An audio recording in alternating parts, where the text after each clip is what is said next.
Welcome back. My cup, my oxygen, I'm ready for you. Don't forget, subscribe.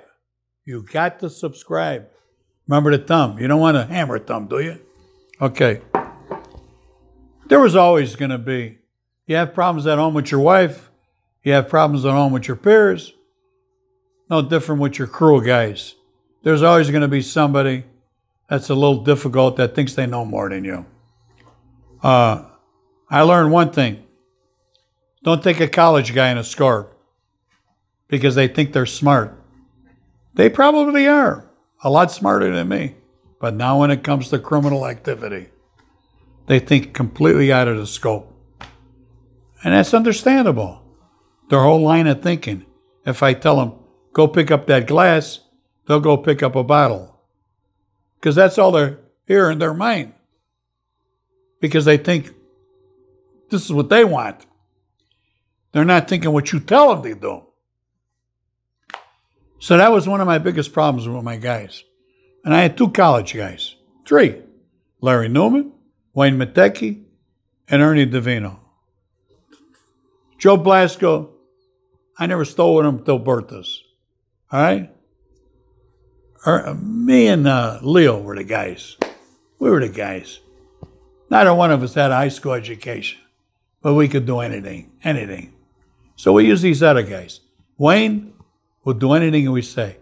He was one of the only college guys I know that follow orders. And Larry, too, to a point. Ernie, fucking hammerhead. He was a hammerhead. That's all he was a mug. You could use him for carrying heavy stuff. Tough little son of a bitch. Insecure. I met Ernie. He was a masseuse at Las Vegas. What do you call them places? They got gyms in there and where you give massages. I met him through Joey DeFranzo. Joey says, yeah, the guy robs lockers in there. People put their money. I say, what the fuck? He's a fag. He rubs men's bodies. He said, no, he's a good guy. So I met him. And the guy wanted to steal because he was stealing our lockers. So I put him to work with Leo. And he would do anything Leo said. Never argued with Leo. But I never liked him. Because he thought he knew everything. He wouldn't fuck with me. I'd kill him. He knew it. He could maybe beat my ass.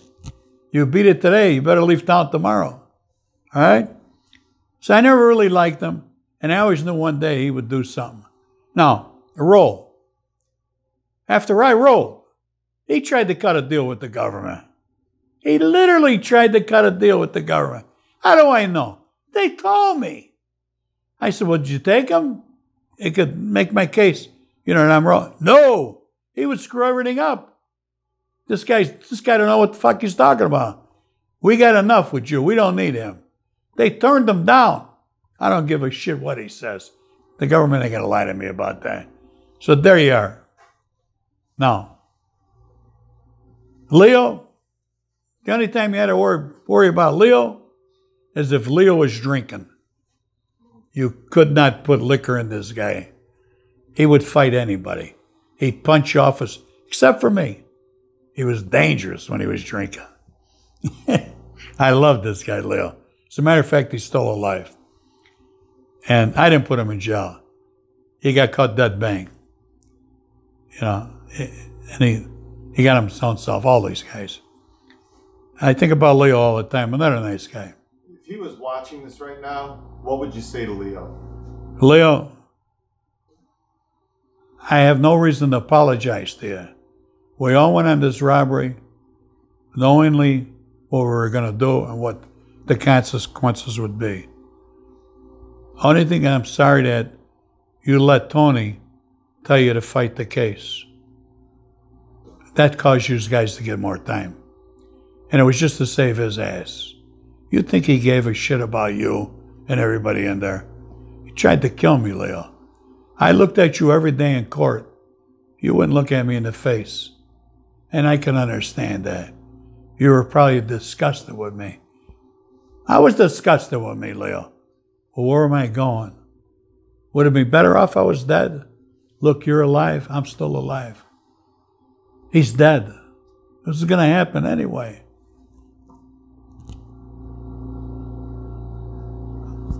You're going to be my friend whether you like me or not. And same thing goes to you, Wayne. You wanted to be a crook, Wayne. I didn't twist your arm. You could have did anything you wanted in life. But you wanted to be a crook and a tough guy. You went to jail because you listened to them. Who was your lawyer? You know who your lawyer was. He was Joey Aiuppa's lawyer, Sandy Volpe. Joey Aiuppa's personal lawyer, Sandy Volpe. Who got you that lawyer, Wayne? Me. That's when Sandy Volpe pulled you away.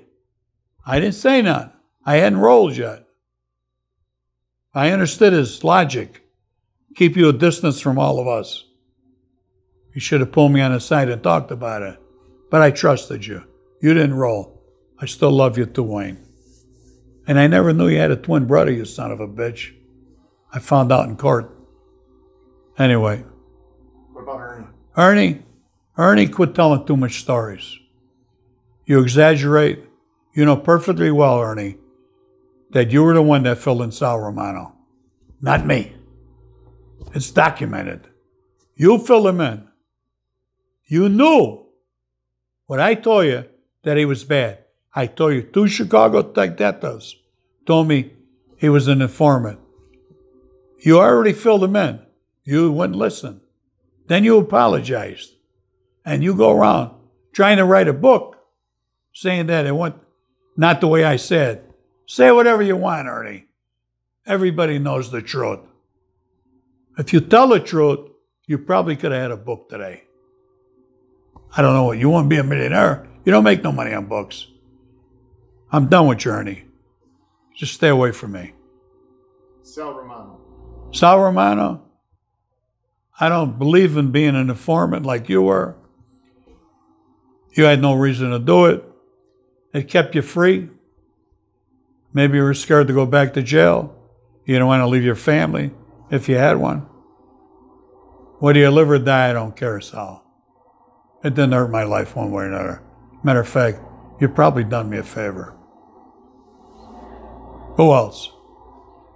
Joe Blasco? That's Tony's guy. Larry's gone. Larry's gone. Sick, psychopath son of a bitch. Any story about Larry, about anything in like the big house that, you know? About what? About in the pen, when you're in the pen with them. Well, yeah, I told these stories. People all the time. I told these people. Is there people. any story that sticks out? Nah, that you just he killed people in jail because he was in this job with me. And he could get away with it. Because as I told you, it was for the criminally insane. And they were baby rapers, child molesters.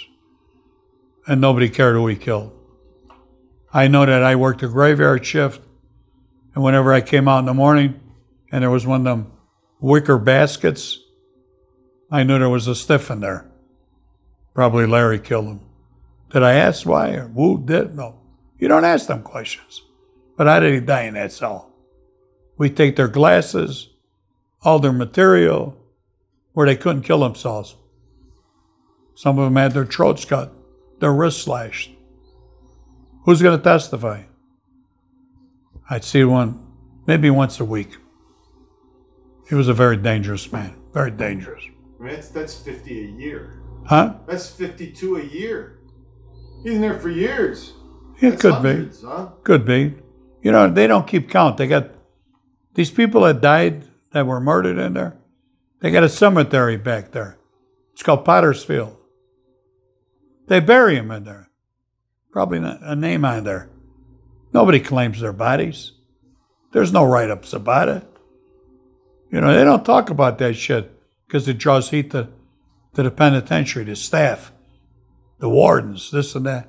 They bury that shit. Yeah. When you were growing up, the girls used to sing you a song. Oh, here we go. Here we go, Louis. Here we go. Louis, you're going to join in on the tune. Come over here. You guys got to sing it. I can't sing it. Come on. I'll lead you into it. When I was growing up, as a young kid, 13, 14, 15, and 16, I think I stopped it at 16. All these girls, Tall ones, fat ones, short ones, pretty ones, whatever they were. They all liked me as a friend. And we used to walk up and down the streets. I'd walk with all the broads. They used to wear the bandanas around their chin like this, wore these old long skirts, and they'd sing to me. And one day I said, what are you, nuts? Don't do that. Now I'm going to tell you this song. Oh, Fungo. You sure you want me to sing? Let's do it. Come on. Here's the way it goes. Oh, fuck. Cullotta, Cullotta, a lot, ching, ching, ching. Who's the coolest guy in town? A lot of swagger and a lot of charm. Cullotta, a Fungo. That's it. Ching, ching, ching, ching. Come on, guys. Do it in. I know you're saying my broads. Ching, ching, ching. Come on, sing for us. Sing. Dance, sing. Come on, Louie. Louie. Hey, there he is. Ching, ching, ching. He's got the best song, too. All right, everybody. Subscribe. Perscribe. Do whatever you got to do. Press the fucking button. There's more to come yet. Make sure I last another 9 years. Don't forget, you got to do that. I got to get to 1,000. And hours. I need hours. Good night.